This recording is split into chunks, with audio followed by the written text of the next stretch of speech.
This is our educational video which will demonstrate effective person-centered communication. Firstly, we present a storyboard about a teenage boy with autism and how goal setting with an occupational therapist can have a positive outcome on the service user's communication skills.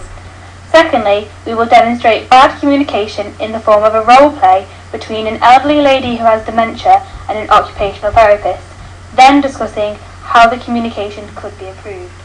The World Federation of Occupational Therapists describes occupational therapy as a process that promotes health and well-being in people of all ages by assisting them to carry out the activities that enable participation in everyday life.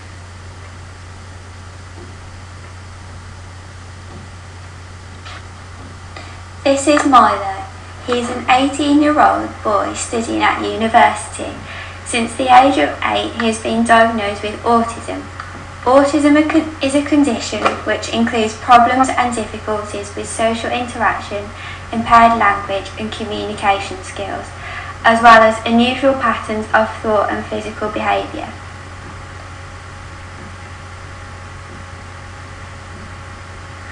Milo experienced difficulty with the diagnosis of autism.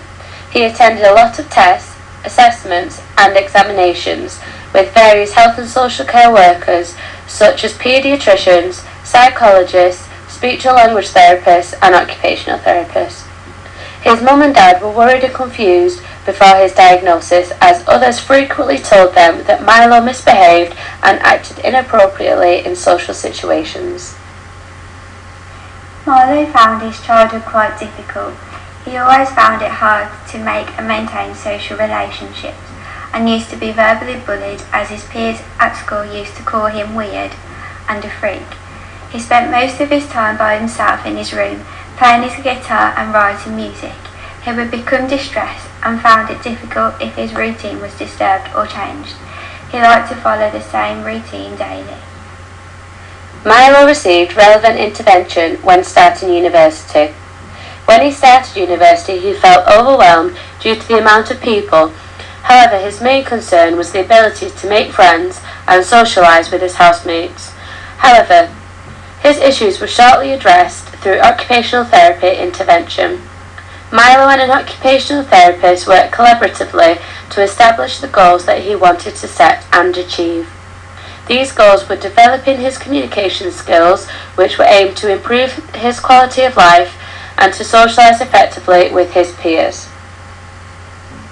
Eventually, the occupational therapist helped Milo to slowly come out of his set routines, as being at university involves different timetables and daily activities, including making his own tea rather than his mum making his tea at the same time every day. He learnt to deal with everyday life and in a way that didn't distress him.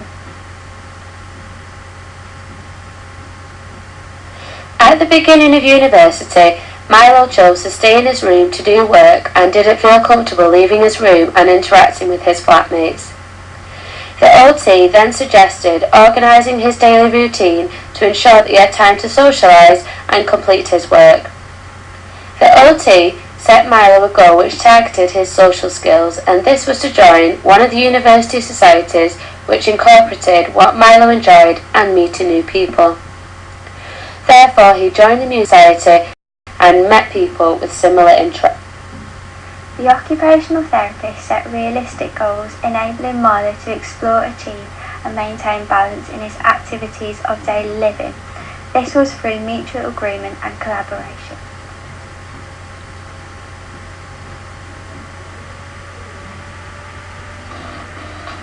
Now we are going to demonstrate bad communication through role play between an occupational therapist and a service user with dementia.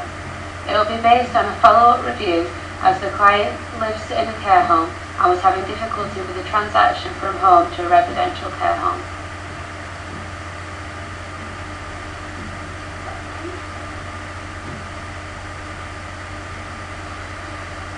Hello, Ashley.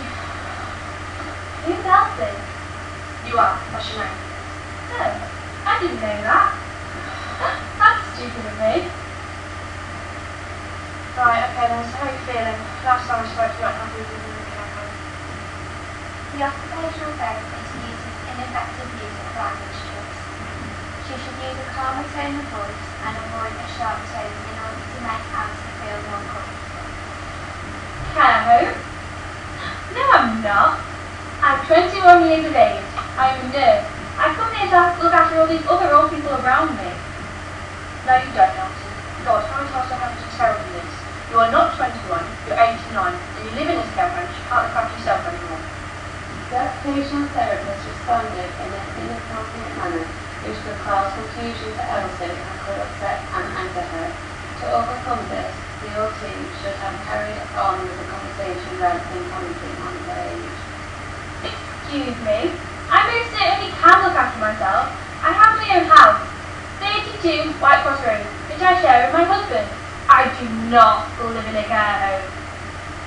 According to NHS choices, dementia will affect a person's ability to remember and understand basic everyday tasks. Right, whatever. You're clearly 21. So you're getting on with everyone here now. I'm sure you told the last time I was here you didn't like the lady that lived next door to you. I like all of my patients here that I look after, except just one lady who can be a very difficult patient. Right, well, I've got 10 minutes left here anyway, so it'd be good if you could tell me something that's worth my while being here, okay? Is there anything that you'd like in your room, like a radio or something, which your daughter has told us you can get quite bored and walk around the home for most of the day, which I might add, the carers do not appreciate. At the start of the meeting, the OT should indicate how long she has with the service user. The OT should respect what Elsie is saying and encourage her to engage in conversation, as well as speaking clearly and avoiding the use of wrong sentences as this can confuse her. Who are you? Why are you even here? I'm here to help you. Listen, I need to leave this place, now. I have a doctor's appointment in half an hour, as I'm pregnant, if you haven't already noticed. And I forgot where I parked my car. My mother is dying in hospital and I need to see her. I have packed my stuff and I need to leave. So I suggest you let me get out of this place right now. You know I can't let you out, Elsie, and you're not pregnant. That is impossible. And your mum isn't alive anymore, so she's not in hospital, so you have nothing to worry about. You can just stay here and have a break. I am not a prisoner. Why won't you let me go? Do you want my mother to die? She's already dead. Just sit down and shut up. Being patient and remaining calm will help Elsie communicate easily. It is important not to stand too close to the patient whilst talking, as it can intimidate them.